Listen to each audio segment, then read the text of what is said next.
ប្រាសាទអង្គរវត្តនៅខាងមុខផ្លូវចូលមានតោថ្មធំធំឈរយាមនៅអង្គសងខាងផ្លូវ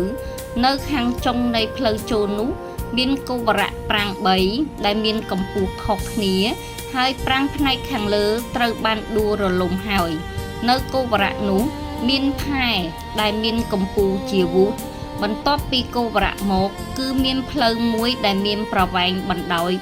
350ម៉ែត្រនិងទទឹង9ម៉ែត្រធ្វើពីថ្មភក់និងបង្កាន់ដៃនាគនៅអមសងខាង